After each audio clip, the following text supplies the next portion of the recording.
We are in the streets of the historical center of Dubrovnik, and we are talking to Marlee. Hi there. Hi. Tell us something about yourself, Marlee. Where from? What do you do? Well, I'm Marlee McCormick, as you mentioned, from Dallas, Texas. I am an on-air personality with a country and western radio station back in Texas. I've been in radio for nearly 25 years, a little over 20. And I think during the pandemic, we kind of all learned that we could pretty much do our jobs anywhere if we had good Wi-Fi. Indeed. So I may have answered that too soon. Is that is that to say that you are a new digital nomad?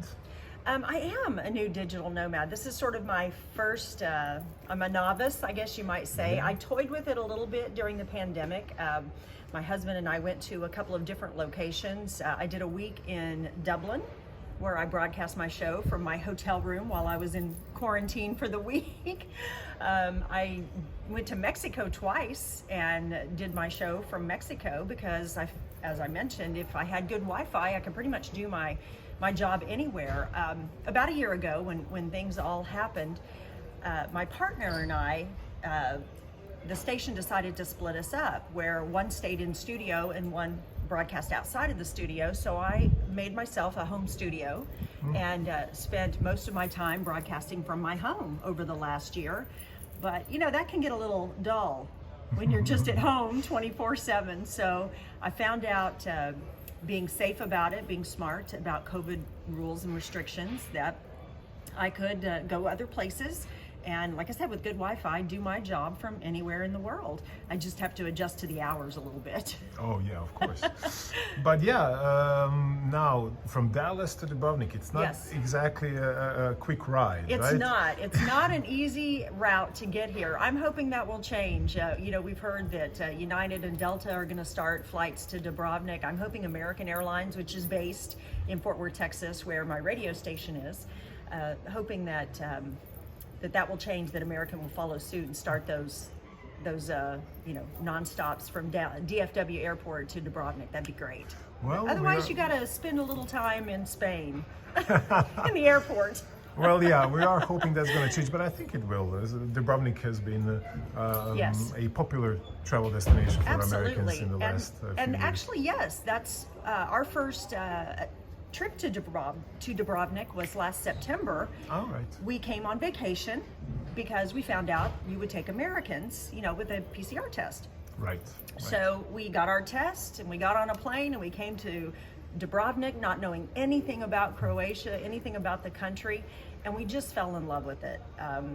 We were just pleasantly surprised. The rich history, the old city, but not just the old city. There's a lot that we got to explore in Croatia, and we found out we wanted to come back, and sort of had heard through a guide that we had in September that Croatia was working towards a 1-year digital nomad visa. And we were like, that's something we're interested in. So we actually started following Total Croatia News to keep on top of this, and found out through Total Croatia News about the contest to become a digital nomad. And we were like, we can do this. We want to do this. So we applied, and thankfully we're chosen to be part of the team. Excellent. So you are now officially a digital nomad in Dubrovnik. So how does that work? Are you happy living and working in Dubrovnik? It must be very different than what you're used to back home. What are the challenges? What are the good things about living in Dubrovnik and working, I should say, in Dubrovnik? Well, it is a challenge. Just trying to make sure you got to make sure you have the great Wi-Fi, because if I don't have the great connection, I can't broadcast. And thankfully, software has progressed so much that my software package for broadcasting can actually work anywhere in the world. So that was not a hard thing to resolve. And the nicest thing I've got to say about working here is that I don't have to get up at 4 a.m. anymore, because I do a morning show. And my normal hours are 6 a.m. to 10 a.m. So I get up at 4 a.m. to get ready to prep for work and everything for the show from 6 to 10. Well, now I get to sleep in a little bit, and I do my show from 1 to 5. So that's been a lot of fun, getting to do that, getting to experience life, because back home, I used to go to bed when the sun was still up and get up when it was still dark. Here, I get to go to dinner at 7, 8 o'clock at night, that I never got to do before. I get to sleep in. Yes. Yeah, with all my new digital nomad friends. But so that's been a lot of fun, getting that, that's such an improvement in our quality of life, getting to go to dinner, getting to stay up past 8 o'clock at night, getting to sleep in past 4 a.m. in the morning. That's been the most wonderful thing about it, is getting to, live a normal life, so to speak, and still do our jobs. Not bad. And when it comes to your digital nomad friends here in the program and the program itself, are you finding it easy to, sort of fit in? What's the situation? Well, I am surprisingly finding it easy to fit in. Now, most of our digital nomads, or for the most part, all of our digital nomads. Hi there. Life does go on. Life goes on. Most of our digital nomads have been doing this for a long time. As I mentioned, I'm kind of the novice at this. And they have welcomed me. They have given me tips on, how to do things, how you would go about, if I wanted to make this a permanent lifestyle choice, how to do those kind of things. And our ages vary from 24 to me, who 50 something, I'll just say.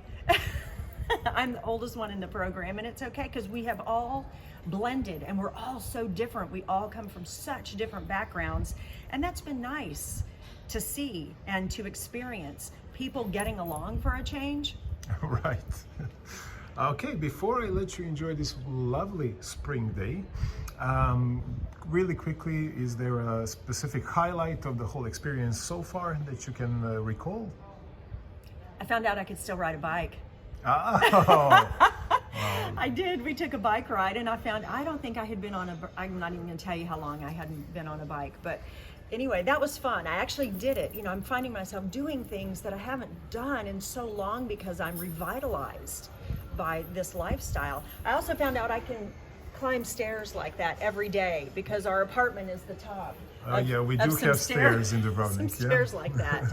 But one of my other highlights, I would have to say, was getting on a ferry and going over to the island of Lapud and spending a day there by the sea and having lunch. It was Mother's Day, as a matter of fact, and so I had my Mother's Day lunch by the sea, and it was just so calm and peaceful and beautiful.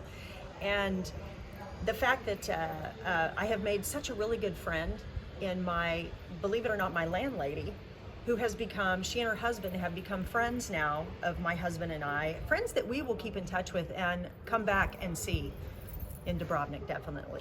Well, that sounds like an amazing story. In fact, I don't want to keep you from your fabulous life in Dubrovnik anymore. Thank you very much, Marlee. Have fun in Dubrovnik. Thank you. Hopefully Thank see you for again your soon. time. I want to thank the city of Dubrovnik for having us, the tourism board, Total Croatia News, and of course Saltwater Nomads, who put it all together. Right. Thank you.